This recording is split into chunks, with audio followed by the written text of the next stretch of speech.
Hi, I'm your host Dave Kemp, and this is Future Ear Radio. Each episode, we're breaking down one new thing, one cool new finding that's happening in the world of hearables, the world of voice technology. How are these worlds starting to intersect? How are these worlds starting to collide? What cool things are going to come from this intersection of technology? Without further ado, let's get on with the show. All right, so we are joined here today by a podcast panel discussion. Three gentlemen are joining me. So this is my pseudo co-host, Andy Bellavia with Knowles Corp. We got Ryan Kraudel with Valencell, and we got Chris Economos with PhysIQ. So why don't you each go around and just introduce who you are and a little bit about your company, starting with you, Andy. Thanks again, Dave, for having me on another time. It's a pleasure to talk with this group. I'm responsible for marketing and business development for Knowles Corp in the in-ear space. Knowles originally developed small microphones and speakers for hearing aids and later branched into music earphones, hearables, smart speakers, and the like. And it's the in-ear products like hearables that I'm responsible for. Awesome. Ryan? Yeah, Ryan Kraudel at Valencell. Thanks for having me again, Dave. It's good to talk to everyone here. Good to be back. Valencell makes the biometric sensor technology that goes into wearable devices of all kinds, everything from smartwatches to fitness bands to armbands, and more recently in the health and medical device sector, as this whole convergence is going on between consumer wearable devices and health and medical devices. We have kind of sat in the middle of that and embedded our technology in both consumer devices and more so now health and medical devices. And certainly in this environment, seeing a lot more demand on the health and medical side of things. So looking forward to the discussion. Cool. Awesome. And Chris? Hey, Dave. It's a pleasure to participate here today and I appreciate the opportunity. My name is Chris Economos. I'm Chief Commercial Officer of PhysIQ.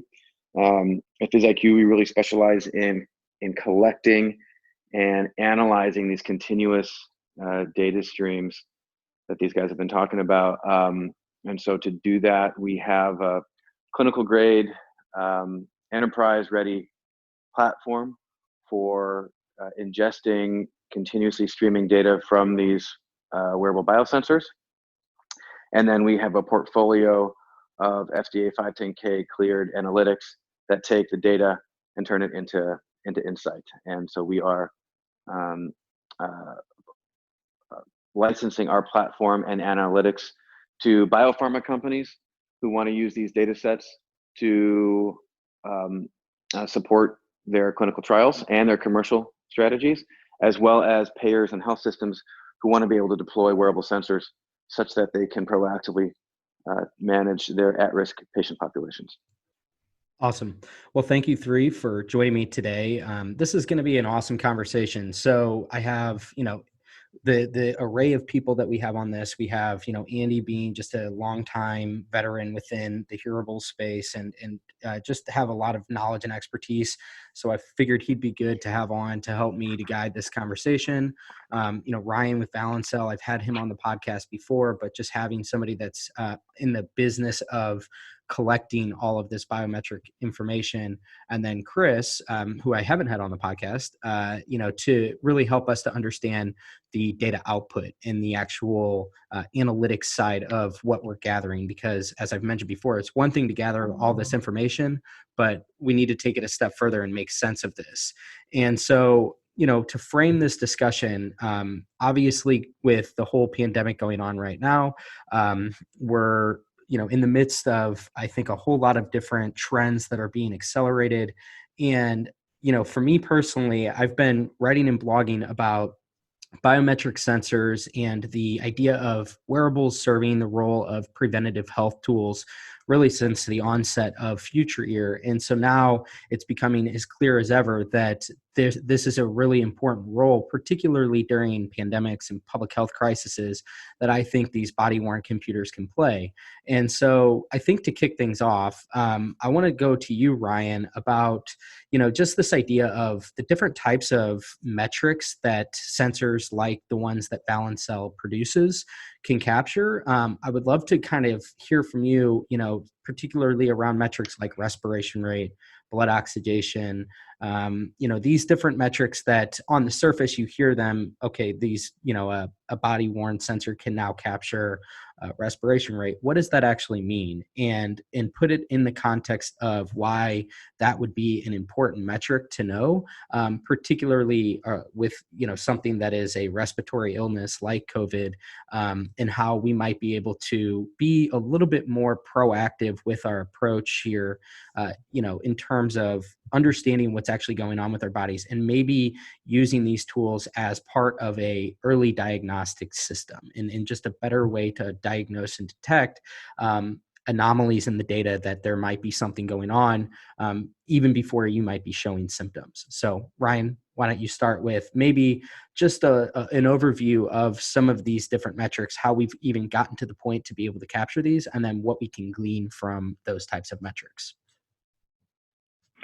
Yeah, it's a really interesting topic because one of the silver linings, if you will, in this pandemic we're in now is really highlighting the current capabilities of existing wearable sensor technology that, in many cases, has been around for years, if not decades or longer. In the case of something like the PPG sensor technology that we make, that has been around in finger clips and earlobe clips that measure vital signs in hospitals and healthcare facilities for decades. Those things, so the ability to measure things like heart rate and heart rate variability and blood oxygenation in wearable devices has been around for decades. What this current environment is really putting a focus and really highlighting is the capabilities of those devices and also the ability and the importance of longitudinal data capture across those different metrics. So it's one thing to look at someone's heart rate, or let's say their body temperature or their respiration rate at a given point in time. But where these are really adding additional value, and that's really getting highlighted in this environment, is understanding at an individual level what that data looks like over time, and in a longitudinal sense where you can get an individual baseline on a person and understand how their different, let's say their different resting heart rate or heart rate variability changes in an individual. Those may be different between me and you and Andy and Chris. All of us are going to have different baselines at an individual level. But the ability to see not just what's going on when someone goes to visit a doctor, or in this case where we are discouraged from going into hospitals and healthcare facilities, what that looks like on a longitudinal basis for an individual. And that gives, in many cases, much better insights into how an individual is responding to whatever they're currently doing or whatever their current environment may be doing to them. So that gives unique insights, and the capability has been there for many years. What this current environment is really putting a highlight on is what those capabilities can mean on a longitudinal basis, and also in a remote monitoring scenario where an individual doesn't have to come into a hospital or a healthcare facility to see a healthcare provider. That can all be done remotely today, and we're really seeing the acceleration of telemedicine, telehealth, and the use of wearable sensor data in those contexts to be able to get that data and identify how an individual's baseline is changing over time. Yeah, no, I think that makes a lot of sense. And Chris, I want to go to you now, kind of going off of what Ryan just described with how we can capture all this information. Before recording, you had mentioned a study that you had just conducted with the VA that I would love for you to expand upon a little bit here and share with the audience about what we can then actually glean from this information and how you worked with the VA to make some pretty meaningful insights, based on this type of information that we're now being able to gather from these different sensors. Yeah, so just to build on what Ryan was sharing, these sensors themselves have indeed been around for decades. I mean, the EKG, right, or an ECG has been around for, I think, a century now. And while traditionally these types of sensors have been used in an inpatient environment where you have somebody who's lying in a hospital bed, where you know it does make sense to use something like resting heart rate. When you introduce these types of technologies in the real world, where people are moving around, right? They're going to the mailbox, they're walking upstairs, they're sleeping, they're awake. How do you capture these data sets in that environment in a way that you can actually make sense of what's going on? And so the big leap is in the artificial intelligence, the neural nets and machine learning that we can now apply to these data streams to do what Ryan described, and that is you build a personalized baseline for an individual from which then you can detect very subtle anomalies. And so at PhysIQ, our first FDA clearance was in an algorithm that did exactly that. And that was then validated in this VA sponsored study that you just referenced. And so with that algorithm, what we're doing is our platform is ingesting continuous vital signs, specifically heart rate, respiration rate, and activity, and doing that from a wearable biosensor. And it builds a personalized model of their cardiopulmonary physiology as a relationship between these different vital signs, to then detect subtle changes that are indicative of compensatory behavior within their physiology that can be predictive of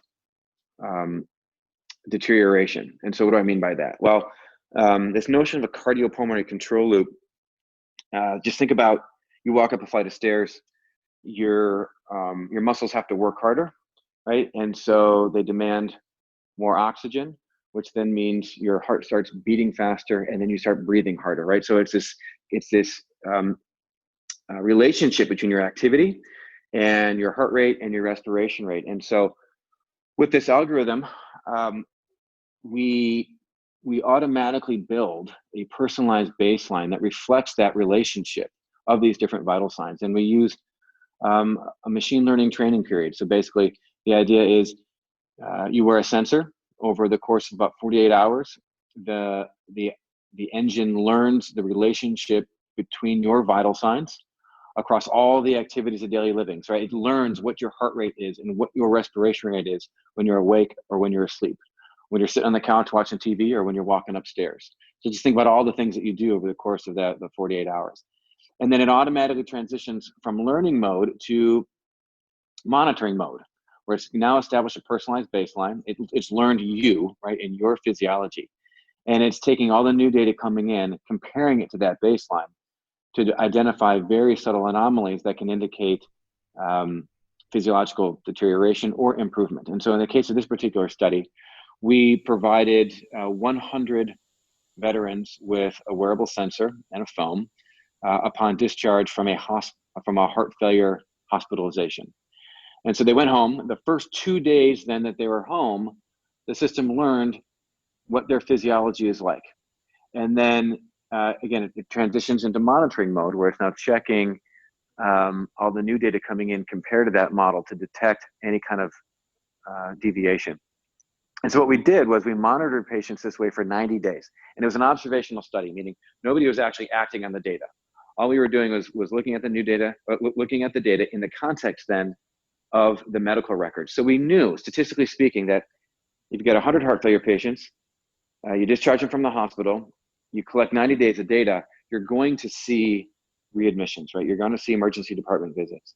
And indeed, that's exactly what we did see. And so that allowed us to do a retrospective analysis where we looked at the output of this particular algorithm relative to those hospitalizations to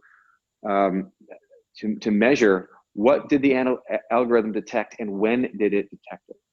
And so we were really assessing the sensitivity and specificity of the algorithm, and were we detecting what we should and not detecting what we shouldn't, and then how early. And for the heart failure events that occurred in this population, we demonstrated on average that our algorithm was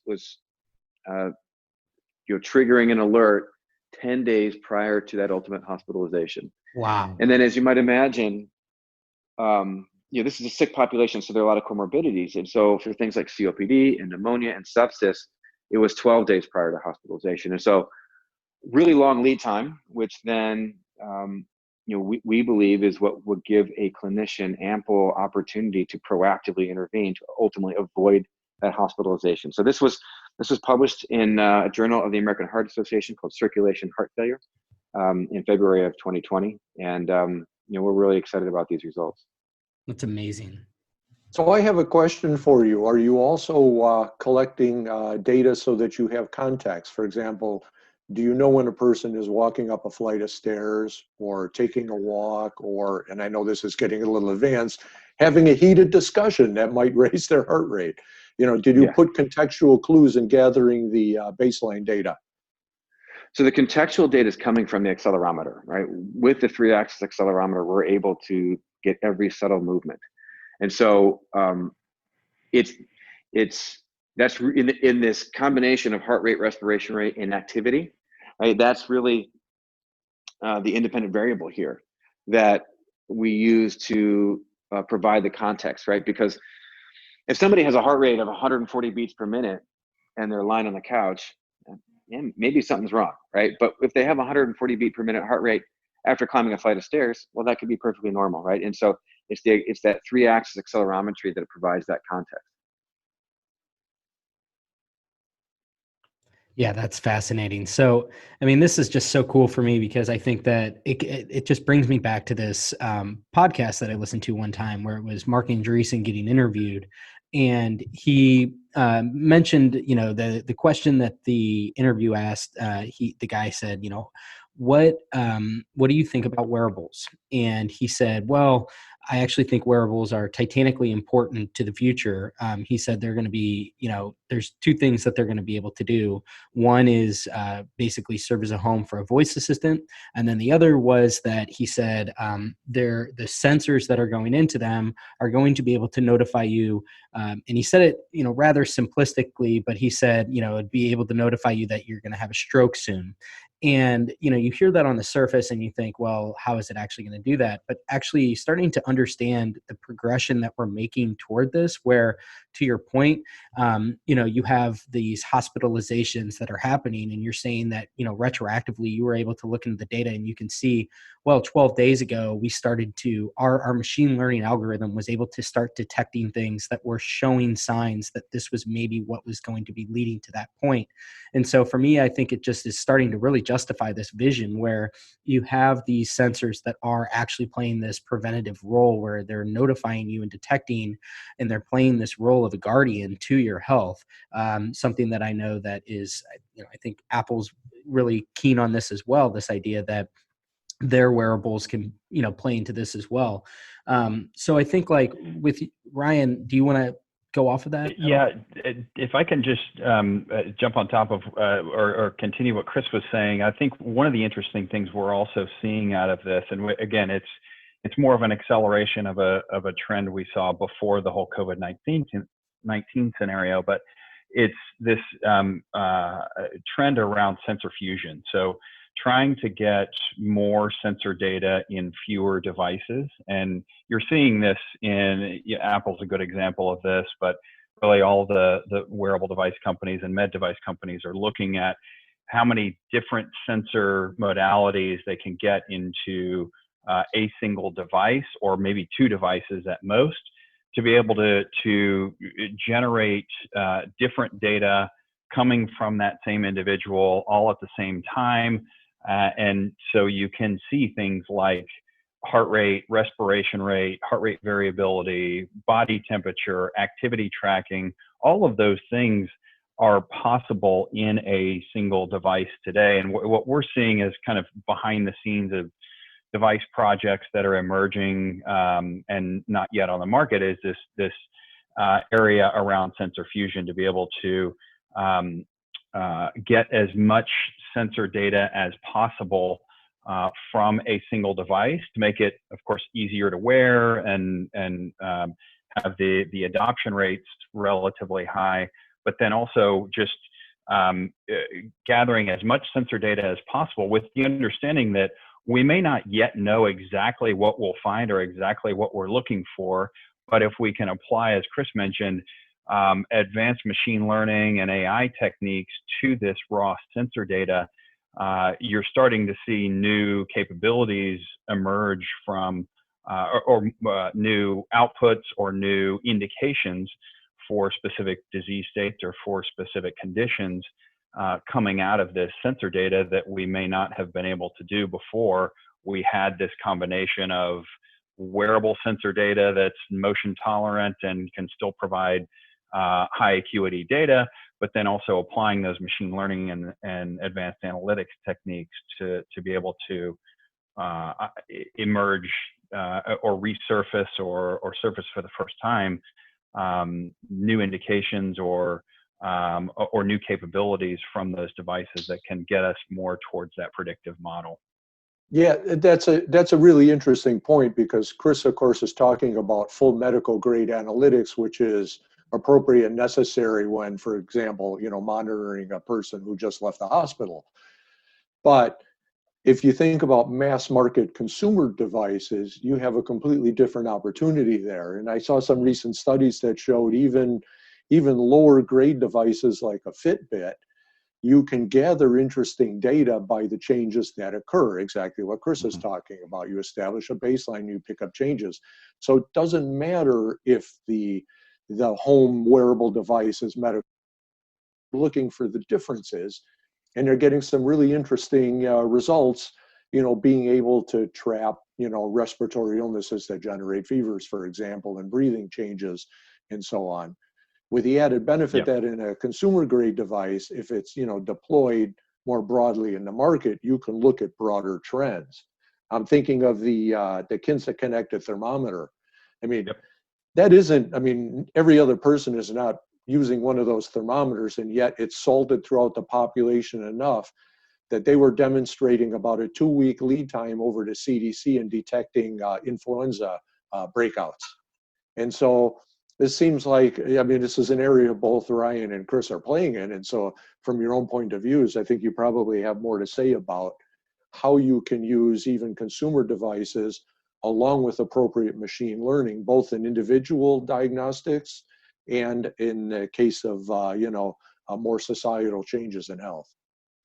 That Kinsa thermometer is an interesting example here of what the potential is when you're actually tapping into continuous physiological data. So, we actually believe, and we're collecting data right now to hopefully validate this, that body temperature, right? So body temperature is very accessible to everybody. But it appears as though that is actually a lagging indicator, right? That we generate a fever after, sometime after some physiological insult that would otherwise be detectable by these subtle anomalies in the physiological data. And so I just think that speaks to the promise of the continuous real world physiological data that that's now available. And in fact, these are some of the things that we're focused on with respect to COVID, particularly in collaboration with the Department of Defense. So there's just a ton of potential there. Yeah, and it comes back to the point I was making earlier about this is all existing sensor capability that has been around for a while. And to Chris's point, something like with temperature being a lagging indicator, what appears to be, at least as it relates to COVID and other viral illnesses, is just something as quote unquote simple as resting heart rate and heart rate variability. The combination of those two things, you see an increase in resting heart rate and a decrease in heart rate variability, and that individual's body is fighting off something, whether it's a physical illness or psychosocial stress, whatever it might be. Something is going on there that would indicate a need for further testing, and so that provides that early warning system again with existing capabilities that are widely deployed in a variety of different wearable devices today. Yeah, I mean, you think, okay, so temperature's a lagging indicator, and they're still detecting breakouts of influenza 2 weeks ahead of by traditional routes like number of doctor's visits and so on. Hmm. Add another layer, I'll throw voice into it, because imagine now, the future is not that far off where we'll be able to detect and make determinations on coughs. Like what kind of cough? When I cough because I've got a bit of allergies, it's different than when I cough because of a respiratory illness. So now you take those markers, heart rate variability, for example, throw it in with, the nature of a person's coughing, for example, you could really, really get early on in starting to make preliminary diagnoses. Not in detail. You can tell somebody has a respiratory illness, maybe 2 weeks or, before they really have heavy symptoms without necessarily know which kind it is. But of course, in influenza season, you've got a pretty good indicator what it is. And now with COVID, if you start showing all those signs, you could warn the patient early that it's time to go get tested. And at macro level, you see where hotspots might be developing, right? It seems like a great combination of what both Ryan and Chris are doing here to really get ahead of the sort of pandemic response instead of being reactive to it.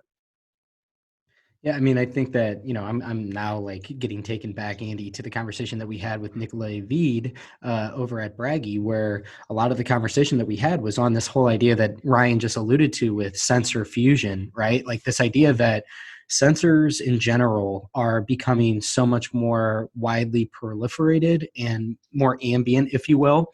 And so I kind of look at this as like a system of different inputs, and whether it be body worn or, like Andy said, it might be something that like a smart speaker is gathering from the inflection of your voice and the different biomarkers that it can gather there.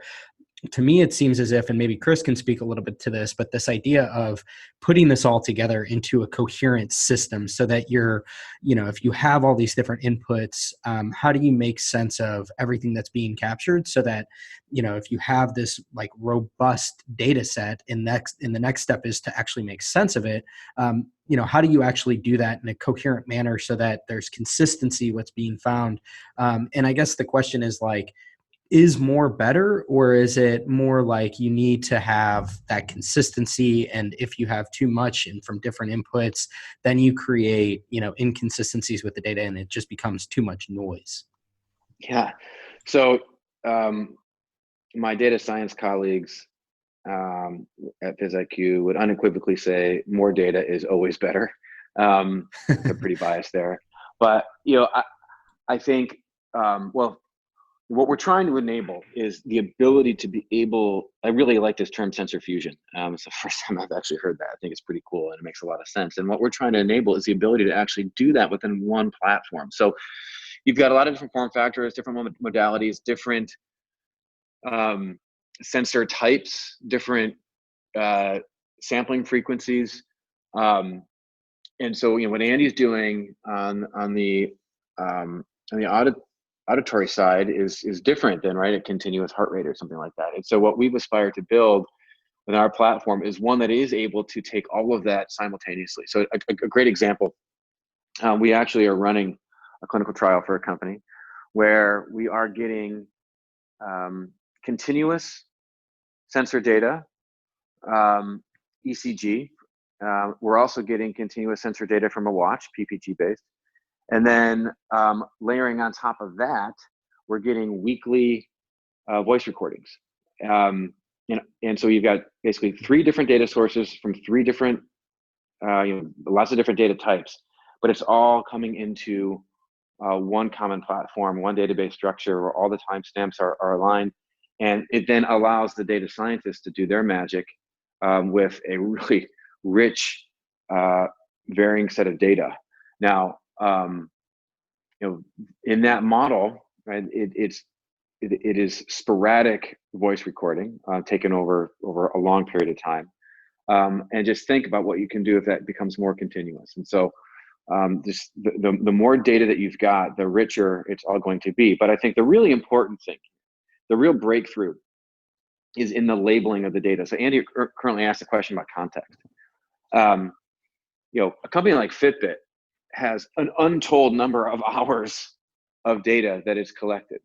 But almost very little of that data is actually labeled. They don't get the cause and effect. Right? They're not getting the outcome, the clinical outcome or the behavioral outcome. And so that's a really important part here. In order to really take all this to the next level, we need to be able to understand what ground truth is, so that we can generate novel biomarkers and new tools for managing people's health. Yeah, I would just add to that. You can't overemphasize the importance of labeled data sets. And our most recent example of that is this. We now have the ability to measure blood pressure with a PPG sensor in the ear. And we've had to, over the last 2 years or so, to build a massive database of close to 6,000 patient data off of 6,000 patients, north of 15,000 data sets. We had to go build that database ourselves, a labeled database ourselves, because nothing like that existed with labels of PPG data and ground truth blood pressure data together in one data set. And so it's the data collection never stops. And Chris, our data science team would echo yours, and more data is always better. But labeled data is the ultimate in terms of applying data science techniques to this variety of different data coming in. Yeah, and I think one other, not only labeled data, but it's got to be high quality data, right? And so while these sensors have been around for a long time, there's still a lot of opportunity to improve the quality of the data, their ability to collect good data on body. It's a really hard problem, right? We're moving around. Some people wear their watch tight, some people wear their watch loose. There's just a lot of challenges in there. And so that's where there's still opportunity to really improve the quality of the signal. So let me ask you two in particular, because it sounds like, based on this conversation, that the science is there, right? Like, it sounds like we've sort of gotten to the point to where this is legitimate, and it's been legitimized in the different studies that have been conducted by, your two companies, showing that there's proof that these different wearable devices embedded with these kind of biometric sensors are capable of serving as early detection devices. So, whether it be this pandemic or the next one or whatever public health crisis comes next, where are we with the general just sentiment with the medical community, with doctors and just every type of doctor in terms of their view on this? And I'm just curious, like, if all it takes is that we need to outfit the population with a dedicated wearable, or ensure that the consumer wearables that are available today are being purposed in this direction, so that we have a population that are outfitted with these early detection devices. Where do you see the roadblocks with this becoming something where it is like legitimized within the healthcare community as a system that is worth investing in and worth really driving the population toward as a solution to helping people to better identify these kinds of things? So I'll definitely take a stab at that one. Traditionally, there have been headwinds, strong headwinds in getting widespread adoption for a couple of reasons. I think the two biggest ones have been, and they're both, so they're both structural. The first is really around financial models and reimbursement. Traditionally in healthcare, clinicians have not been paid to take care of patients who they are not standing in front of, right? Health systems make their money, have had traditionally made their money on patients who are in the hospital, right? Or office visits. And reimbursement for preventing hospitalizations and preventing office visits has not really been there. So that's been a significant one. The next one is just the workflow, right? The whole workflow that's out there is consistent with the traditional model, right? I'm taking care of the patient who's standing in front of me in their underwear. as opposed to I'm taking care of somebody who may be hundreds or thousands of miles away. And we've seen a progression right through that, but it's been painfully slow. I think this is where COVID is really going to make a huge impact. Right, we're seeing that patients can be taken care of with telemedicine. Right, we're seeing the need for being able to take care of patients outside the hospital. I think it's dramatically accelerated the awareness and acknowledgement of there are better ways to do it. I think the reimbursement models are still going to be really important in order to get the widespread adoption. But COVID, I think, has laid bare the issues and shortcomings of our current approaches, and so we are optimistic that this is actually going to get people to make these changes more quickly. Because as you've noted, right, the technology is there, the science is there. We need to get the workflow and the financial models to catch up. Yeah, I want to extend that question because you see, as you mentioned, because of COVID, things are moving more swiftly than they were otherwise. I mean, telehealth in general was advancing. Like I know, the U.S. Veterans Administration had kicked off a telehealth program a couple of years ago, and they were already seeing rapid adoption of that, especially by rural people who are far away from the nearest VA hospital. But now you see, in light of COVID, that the U.S. Medicare system is now reimbursing all telehealth visits, regardless, whereas there used to be a much higher hurdle, and same with private insurers. And you also see device makers now working specifically on that model. And I'll go to hearing aid companies who have originally were starting to set up systems for making tuning adjustments remotely, but now you can get a medical grade hearing aid and do everything from start to finish. It arrives at your door, you put them in, they do the measurements remotely, they fit them remotely, and so you can have the complete delivery system. In your mind, with those changes having taken place because of COVID, do you think they're now going to be permanent so that we see a permanent advance in acceptability of telehealth? I think so, personally. Yeah, and I certainly hope so.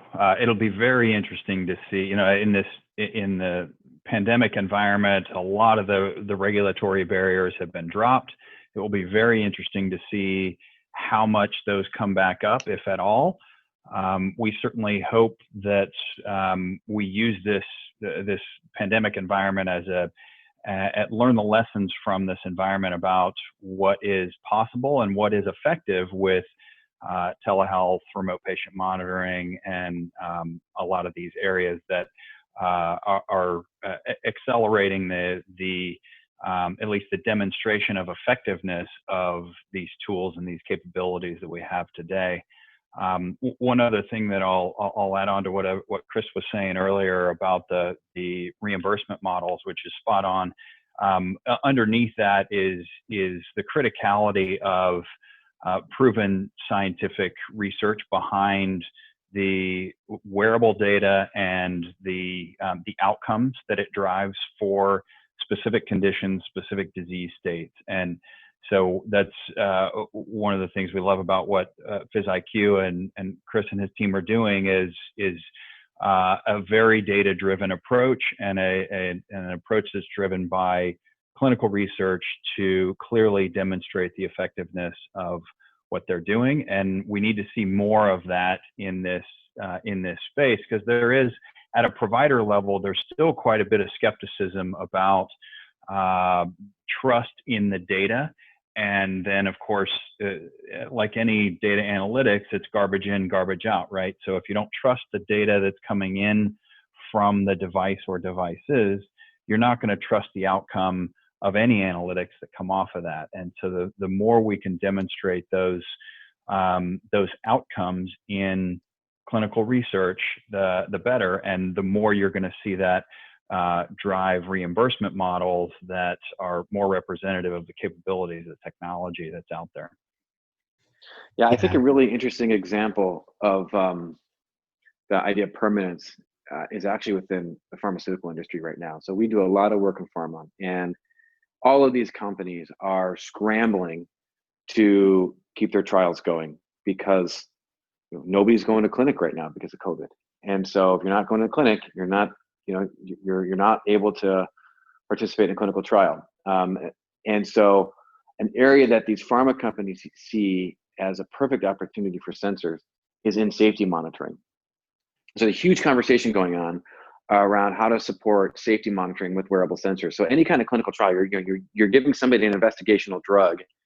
They're going into that clinic every couple of weeks to get their vital signs, right? Just to make sure that everything's okay with, given the investigational drug. And so they're asking themselves, well, do we really need for people to get in their car, go into the hospital, go to the clinic to get vital signs, recognizing that there's risk associated with that of infection? So how do we push that to the home? So, and that's not going to go back, right? So every pharma company out there is making an aggressive push to at least make the safety monitoring component of their protocols tenable with a wearable sensor. And it makes more sense for everybody. So this is an area where I think that there's going to be that permanence. But just to echo Ryan's point, it's all predicated on clinical grade data.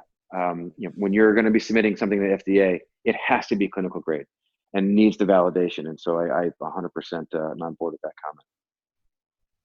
Yeah, I mean, I think that, Ryan, I'm going back to the conversation that we had the last time you were on the podcast where, it's this shift from acute monitoring to continuous monitoring, right? Like, it's like this ability to, whereas before, maybe I'm only going to see the doctor 1 to 2 times a year and I'm measuring my blood pressure and I'm measuring my heart rate, when I'm in the actual clinical setting.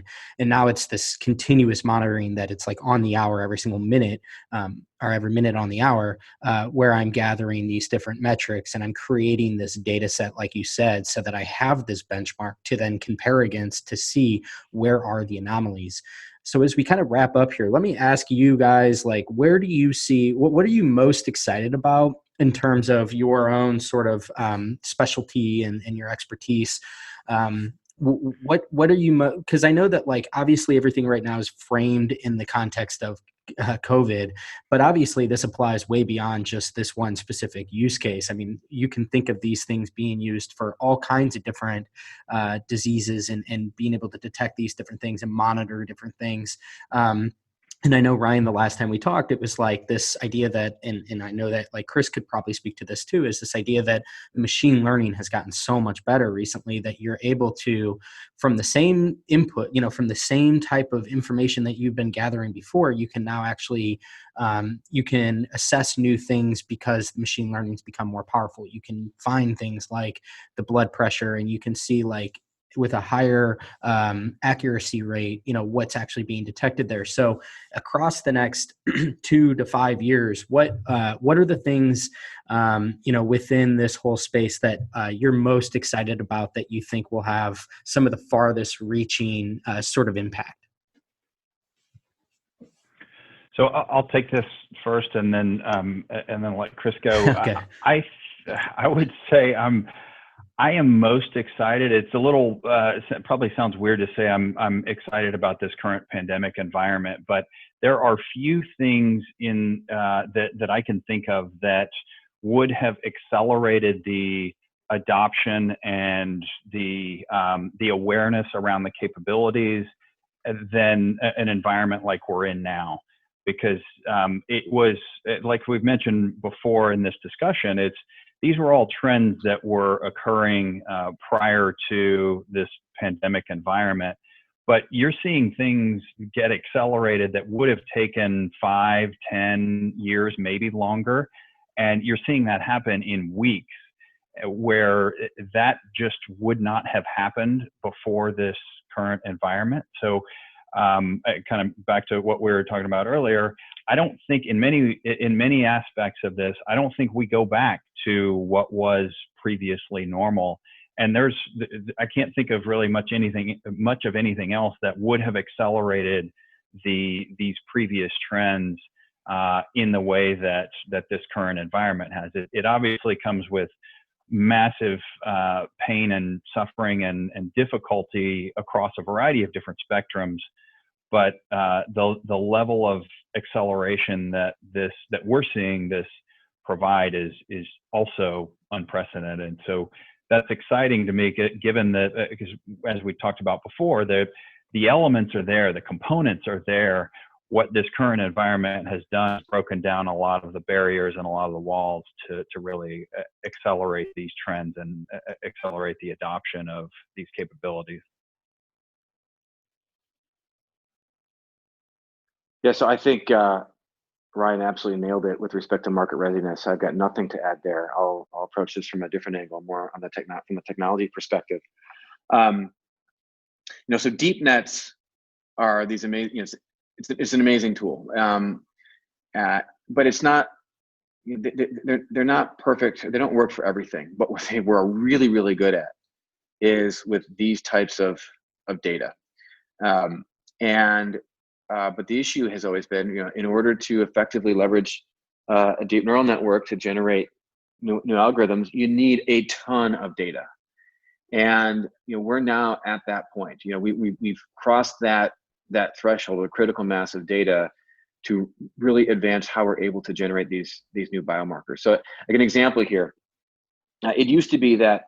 So let's say, for example, detecting, converting an ECG into a heart rate.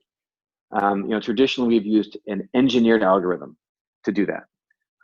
It's a venerable algorithm that's been around for a long time, but we have now transitioned that, as well as pretty much all of our algorithms, to they're derived from neural nets, and they do such a better job than these traditional approaches. And so the more data that we're going to get, particularly with the acceleration that Ryan just mentioned with respect to COVID, means the more new biomarkers we're going to get. And so we're going to go from currently a situation or an environment where we can detect an anomaly at a personalized level, right? We know when people are getting sick, but we don't know exactly what it is, right? Is this a heart failure exacerbation, or is this COPD exacerbation, or is this sepsis? With the acceleration of data, the power of these deep nets applied to those data sets, we will then move from kind of prognostic to diagnostic, where we will know what a specific signal is coming from a patient, so that we know exactly what to treat. And that there's going to be a massive step change there in a very short period of time. Love it. Andy, closing thoughts? I'm really excited on two fronts. When you think about proper telehealth, the ability to do remote continuous monitoring really is going to improve outcomes for patients. I mean, who wants to spend a week in the hospital having your heart being monitored? Much better to be able to go home and watch the person's recovery from home. And for a person for whom doctor's visits, are difficult, maybe mobility impaired, maybe living rural, the ability to deliver a remote sensing package and then do monitoring and diagnostics remotely is of real benefit. And so there's going to be a lot of positive changes for the healthcare system as it's adopted. Now, on consumer side, you see such wide adoption of wearable devices, especially hearables, which are really accelerating, and the technology to put heart rate, PPG, temperature, and not too far down the road, vocal cues, like what the company Audio Analytic is working on, where they can monitor different vocalizations and what they mean. You put all that in a package that millions of people are walking around wearing all day long. You really get an interesting picture, both on macro level. You start to see, trends in infectious disease spreads, but even on individual level, a doctor is not going to make a diagnosis off a consumer hearable device. However, the consumer himself is going to get early warning that something is up, and will cue them to get appropriate medical care sooner, so that they will have a better outcome from not having waited and waited and waited with no idea whether this is going to be serious enough for a visit, or can I ride it out. So that sort of early diagnostic at consumer level will cue the patient that it's time to seek professional care sooner. It'll help reduce the spread of infectious diseases and give that person a better outcome as well. So it's really very exciting on both consumer and on medical grade fronts. Yeah. I couldn't agree more.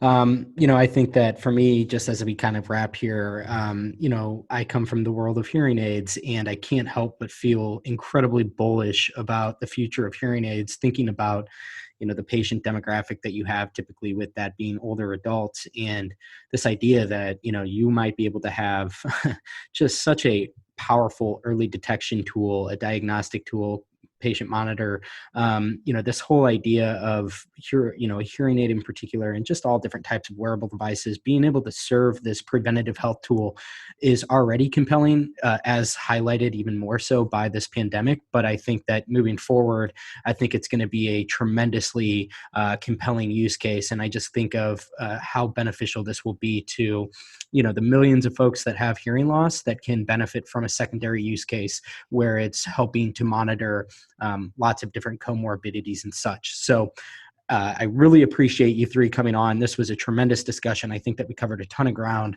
I'm going to have to go back and listen through because there is a lot of information packed in here. But I appreciate you guys coming on. I appreciate everybody listening in to the end, and we will chat with you next time. Cheers. Thanks for tuning in today. I hope you enjoyed this episode of Future Ear Radio. For more content like this, just head over to futureear.co, where you can read all the articles that I've been writing these past few years on the worlds of voice technology and hearables and how the two are beginning to intersect. Thanks for tuning in, and I'll chat with you next time.